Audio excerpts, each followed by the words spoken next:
Okay. Hey guys, it's Phobos here, coming at you with another build guide. So there's actually going to be two of these. They're both going to be Freezing Pulse Totem guides. One of them is going to be Ascendant, which is this one, and the second one is going to be Hierophant, and I'll kind of like try and explain the differences between them. I'm going to kind of mention it in both videos, that way which whenever you see first you can kind of like get the gist of what's going on, and you can click on whatever one you want. So I would say the Ascendant is has like less overall damage, but plays smoother, and can be really nice for Legion encounters because it has 7 totems. It actually also has a fair bit of armor, thanks to Tukohama's Fortress, which the other build doesn't have. So yeah, I'd say that it's just a bit more fluid. I generally prefer playing this one, but the Hierophant one definitely has more damage, and I'll kind of get into that a bit more in the actual Hierophant video. But the thing is, the damage on this is pretty much fine anyways, so it's not a huge concern. They both performed like relatively similar too in terms of the 5-way or the I just did 4-way encounters with these to test them out, which I'll post videos of. So the concept that we're mainly building around here, as you guys know, I do Freeze Pulse every league. This is pretty much becoming like the Freeze Pulse channel, right? But what we're doing here instead is it's a really new flavor with Leech. Now, I've played around with Leech before on totems, and I wasn't really a big fan, particularly on Freezing Pulse totems. I felt like on Incinerate totems, like things that attack fast, the Leech felt better and like more responsive essentially. But on things that were like a little bit slower, like Freezing Pulse isn't really slow, but it just like does its hits like in big things all at once, right? It didn't feel quite as good. And then I realized that my cousin was actually doing like a Blade Flurry build last league with Soul Tether, where he was doing like the instant leech with Energy Shield and stuff like that with the Bloodseeker Claw. And I was like, oh, I wonder if Soul Tether works on totems. So I plopped it on my build, and lo and behold, it does.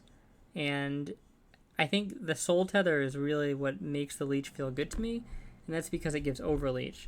So the thing that, like, Overleech on the surface doesn't necessarily seem like it's that amazing, right? Because you're like, okay, it's not really increasing your Leech cap, right? Which I think is what most people get fixated on when it comes to Leech, because they're like, I want to be able to, like, Leech like Old Vaal Pact. And that's a pretty, like, obvious and good concern, I guess, right? Because the closer you could get to something like that, the better. But I think the reason why it feels so good is because on totems, you're not really going to be counting on tanking a mob to the same degree you are when you're like a Vaal Pact melee character or something like that, or prior day spellcaster. Like, your goal isn't to be in the face of the mob, like, eating it, right? You're already playing in a more defensive playstyle, so the idea is, like, the Leech is more supplemental rather than primary. And then where the belt comes in with the Overleech is that since you're going to be doing, presumably, like, hitting a lot of things and doing a lot of damage, and you're retaining some of that Leech, you're actually at your basically Leech cap immediately, which means that as soon as you start taking damage, you're instantly getting, like, in this build, I think it's like 1200 and something life regenerated per second on top of your whatever your regen is. So on this build, it's probably like 400 to 500 regen in terms of just life, and then it's the ES on top of that going to your life, and then obviously it's just the ES going to your energy shield when you're leeching to ES. But that's like a big difference from not having the belt, and like you get, because it, like, think about it like this, right? You're killing stuff with your totems. Your totem is pulse, all right? You're at full health or full ES or whatever. All that damage basically that you're doing and it's getting converted to leech, it goes to nothing, because in that instant moment your ES is capped and your life is capped, right? The very next second you take a big hit, right? Chunks you really hard. Now your ES regen at that point isn't starting instantly, because in order to leech, your totems have to fire again. And now if they fire again, ideally they're still hitting large amounts of targets, and you're like multiple totems are hitting multiple things, so you're getting to that leech cap really fast. But in a non-ideal situation, you know, maybe the first shot when you were at full life killed most of the things, and there's only like one rare up that only some of your totems are hitting, that chunked you out. This is a very likely case in the Legion encounters, right? So now you only have maybe a couple totems attacking one mob, so you're not anywhere near your leech cap. So you've taken this big hit, and now you're not even really leeching that much. And that was the problem I was feeling before. But with this, as soon as you take that big hit, you've already been leeching with the overleech, right? So you're able to recover that amount of life super quickly. So that's basically why I love this build. And now let's get into like the nitty gritty, I guess. So the reason I built this Scion, and obviously it was to get Chieftain and Hierophant. In terms of DPS nodes on totems, I think Hierophant is like for Scion at least, for Ascendant, Hierophant is just by far the best, especially if you're going Blood Magic, because this gives you a free out to get Arcane Surge, because typically you wouldn't be able to get Arcane Surge through normal means. You'd have to like maybe force it on a pair of gloves or waste a slot in your weapon crafting the shitty cast speed, right? This gives you the +1 totem, and it gives you Arcane Surge and 20% spell damage when you have it. I mean, that's just the Arcane Surge and the totem is more than enough. The fact that you're not really using the mana or the Mom aspect doesn't matter at all, right? And just something to keep in mind about using this setup with other builds is that if you had a build like, let's say I'm going to be building Incinerate Totems in the future, I'm going to make a video on that, but Incinerate Totems cost barely no mana. As you can see, this costs 142 per shot, right? So that's kind of why you tend to go Blood Magic on this build, right? Because if you're not Hierophant, it's actually kind of a pain in the ass to be able to like take MOM and sustain this and be like safe about it, right? Because especially when we're using this jewel, which we'll get into later, because you're constantly taking damage to your life, so it is going to be eating into your mana a little bit. Like, this ES buffer isn't pure ES. Okay, so keep that in mind, and yeah, so you're constantly going to be like eating into that mana pool. It's just going to be rough to like keep your mana in a comfortable spot where you can be like, okay, I can cast totems anytime. Because if you're just going to be taking a lot of things, you're not going to have much mana at all, especially with your aura up. So you're just going to be getting chunked out constantly. You're probably going to get the, you cannot cast this bullshit, you know? So, the point of that little spiel is that if you're playing something with super low mana cost, like in Sin Totem, you may want to consider not going Blood Magic, and you're able to actually reap a lot more of these effects from Hierophant, and you'll get a little bit more effective HP as well, just from your mana. And the idea is that you'll have so much, you'll have like definitely, like I think in Sin Totem costs like 30 mana or something total. So you'll have that base amount of mana regen. So the idea is like even if you get hit, like, you know, like you get chunked, like you'll have enough mana in like the next second to cast a totem or have a second. So something to keep in mind. So yeah, we went Chieftain, and then Chieftain, the reason, so we go Chieftain for the Leech. Obviously now, you're going to look at this node and you're going to be like, oh, Cover and Ash is so powerful, so why don't we just convert to fire, right? So think about converting to fire.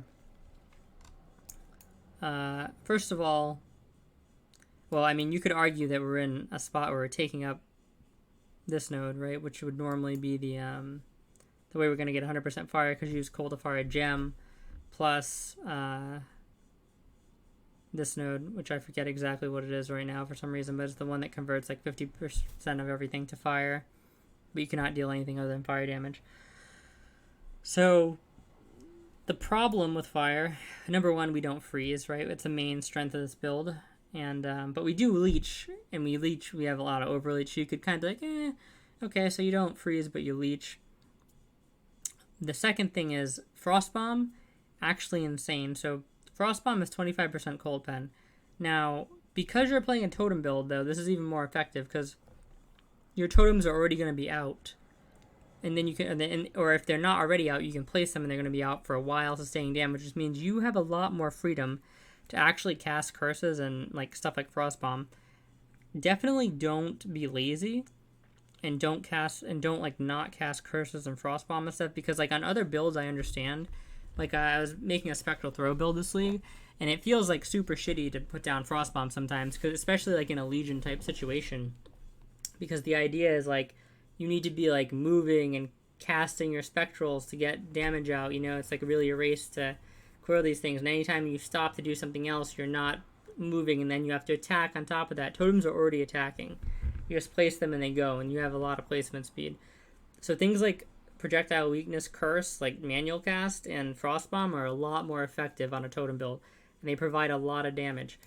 Fire doesn't really get anything like this, right? Fire gets scorching ray, but you have to sit still, which kind of removes the entire point away from a totem build, and you have to sit still for like a period of time to actually get it to its max stacks. If you use it on a totem, it's just taking up a totem slot, and that's an insane amount of damage loss. So there's no real comparable way to get the pen from this from fire damage, which means that, yeah, you're getting the 20% more or whatever taken from cover and ash, but you're losing the 25% pen, you're losing the freeze. You know what I mean? It's ultimately just not worth it. I don't even think it really came out to be a DPS increase. The one cool thing about converting is you kind of double dip with some of these nodes. Like, if you were to do that, like, Snowforge would be like a premium cluster. It can already be pretty good on, like, this build if you need to resist, but if you were to go cold to fire, you definitely take it. So you benefit a little there. But unless you're like super heavily investing into that with like jewels and things like that, I just don't think it's worth it. And the thing is, you're not really going to be able to heavily invest in jewels because this build is very tight on jewel slots in general. I think you have to use like 4 unique jewels or 5. I think 5 at least in this build. So you're just not going to have the the ability to really do that. So moving on to, I'm going to actually show you guys the links after that spiel. But yeah, so that's why we went with the Ascendancy we did, and that's why we're still cold, not fire. Because I've done a ton of iterations on this on PoB, and I've ultimately decided to run with this. So we're going with Freezing Pulse, Increased Critical Strikes, Controlled Destruction, Faster Casting, Hypo. Now, Faster Casting, not the optimal DPS support, makes the totems feel better. Multiple totem support, this is kind of like a controversial one in a sense. On some totem builds, I actually don't think that this is a good idea. Particularly, I'm looking into building a Divine Ire totem build, and I think that because of how Divine Ire does damage, in terms of doing an AoE around it, like, if you put, like, think of it as, like, almost like a bit of, like, a Venn diagram, right? This isn't the purpose of the Venn diagram, but you put 2 totems down, like with totem placement speed, because this is how they go down, right? They go down next to each other. Now, something that does an AoE around it, these two are like, essentially, there's a large area where their damage is like overlapping, but there's nothing that's really going to be inside it, right? You're not really gaining any extra range by putting those down, but by putting down 2 freeze pulse totems, you're going to get like double the damage in a spot, and not to mention double the damage that can travel super far, or it can just travel in different directions. So there's a lot more benefit, in my opinion, to putting down 2 totems at once with Freezing Pulse than some other builds. So I generally do like the option to place 2 totems there, and that's essentially the main reason why you're doing multiple totems. You're not really doing it so much for more DPS or anything like that. It's really just, for quality of life, I would say. And on top of that, it does help stack your curses quicker, essentially, right? So that's a good thing, and that is a really noticeable difference for sure.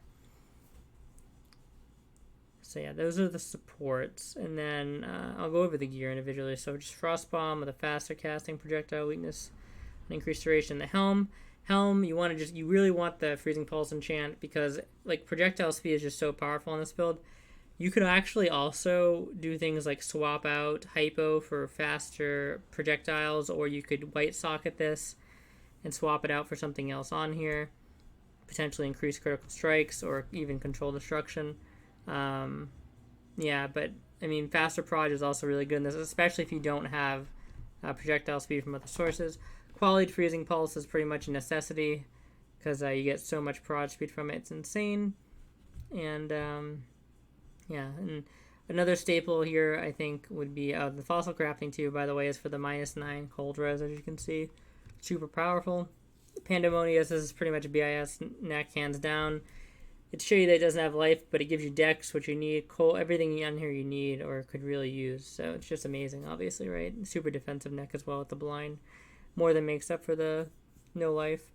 So you get some Kikazarus. This is a really GG one with 20% Hatred Corrupt. You don't need this at all.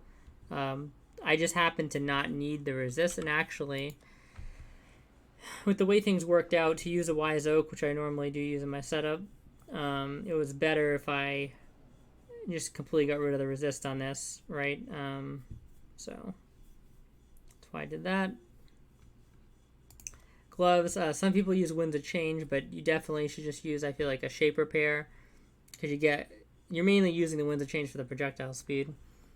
So this you get a fat life roll, probably a nice res roll, a couple res roll. It just helps you balance out your res. If you use Winds of Change on this build, you're just gonna be like, res is gonna be a nightmare, right? And then Dorian's Delusion. These are some of my favorite boots. They get the move speed. They get like the fact that they're 70 life, 30 move speed, 150 ES with added damage on them is just retarded. Obviously you want the pen enchant, but you know, the lightning damage enchant works, the crit enchant works, so don't stress over that too much. Scepter, this one's really good. Basically just looking for like cast speed and crit multiplier and flat damage. Freeze Pulse does really well with flat damage. If you can get something with the elemental added as extra chaos, that's also insane. But those tend to be more expensive. I think I got this for like 10C or something, and it's super value, super good. And then Tukahama's Fortress. So yeah, this is just a really good shield. For this build, it's kind of like almost necessary for this version, because like I said, if you were doing a different version, you wouldn't necessarily have to go blood magic, but this one you kind of do because of the mana cost. And coming all the way down here, you get some life and stuff, but it doesn't feel super efficient to me. And being able to wrap everything up with the shield is nice. The fact that these items, don't overlook this, is pretty important. That they give Mortal Conviction with blood magic is just insane, because that way we're still able to run our hatred. And yeah, so we don't have an aura issue there. It's perfect, right? So a lot of synergistic stuff, everything works together here.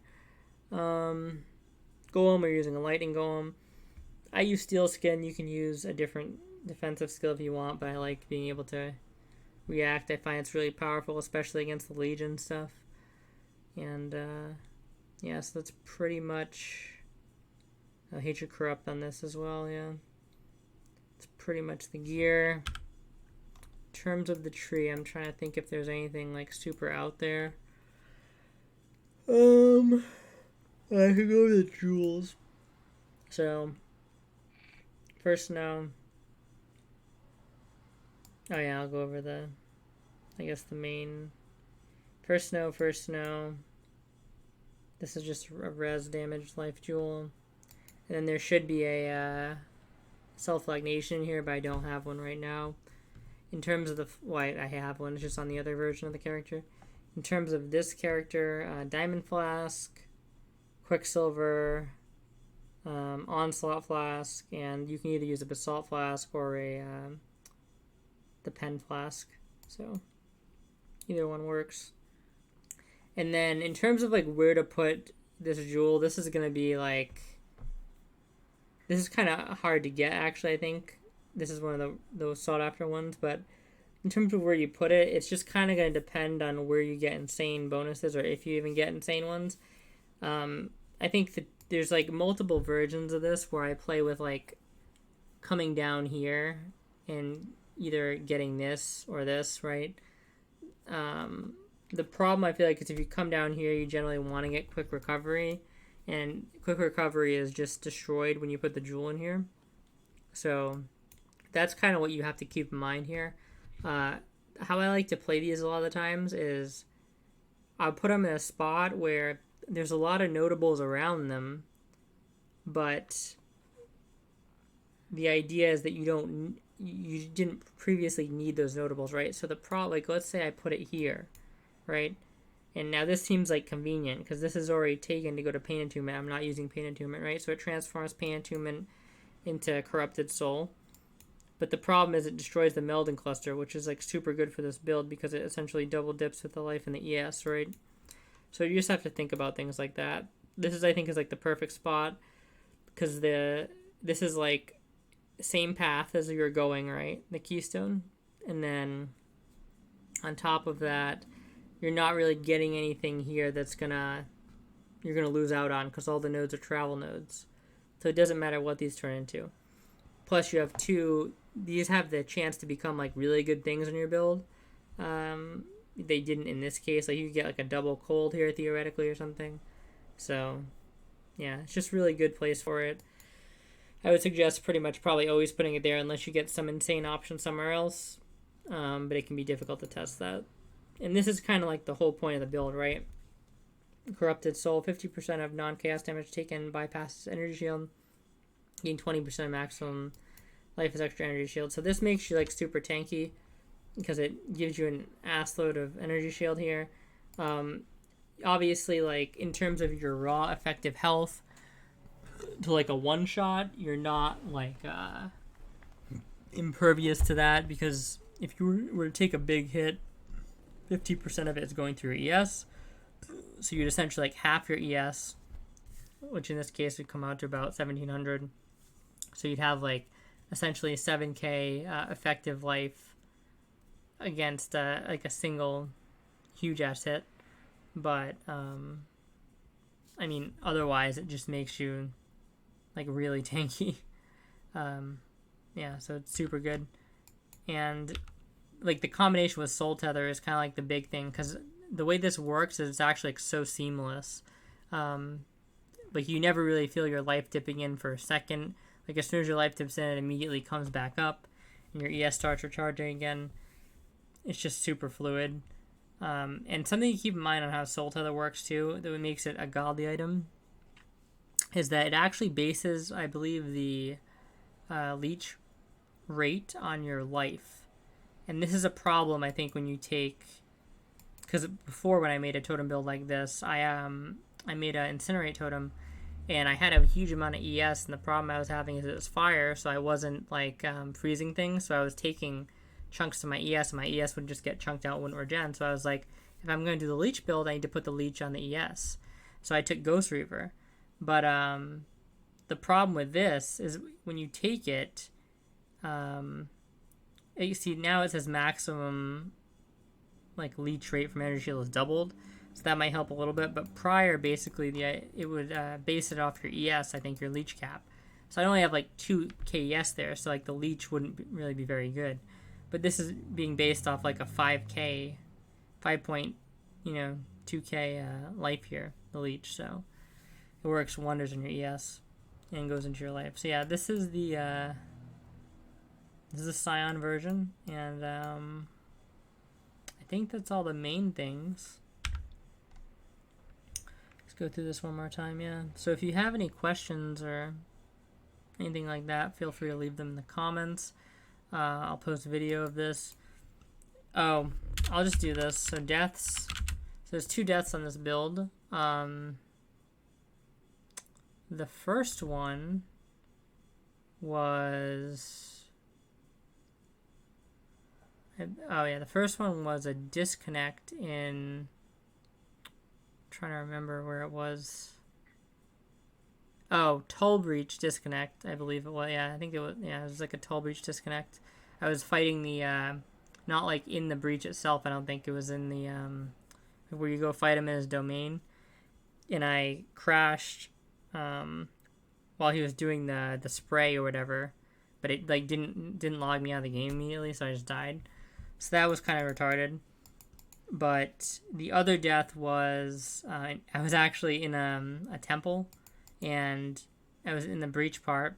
I was doing like an Esh breach, and I tried to get through I was really like pushing the Leech. I tried to get through the one of the doorways in the room, and there was Esh on the other side because he had spawned in the breach, and there was like multiple balls there, but I like in the doorway, but I didn't really realize it at first. I just thought I could get through with like one shield charge, and I think I actually hit the doorway. And then I was like close up to the ball, I started taking damage, and the Leech actually kept me up for a little bit, so I didn't even really think I was in danger. But then I think the totems killed what they were attacking, and I just kind of plummeted. So that was just like a really stupid death, obviously, right? Like you shouldn't be doing retarded shit like that. You wouldn't really do something like that in hardcore. So I think this build is very hardcore viable, actually very tanky, and I'm probably going to be playing this build like a lot if I play this like a Freezing Pulse type totem character. I tend to like this more than the other version, so I might take this to a pretty high level and see if we can get like no more deaths from here or something. I think that would be a really good boon to the build. Level 93 so far. And it was a breeze getting here. So that's pretty much the guide. Yeah, thanks so much for watching. And if you have any questions, leave them in the comments. See you guys.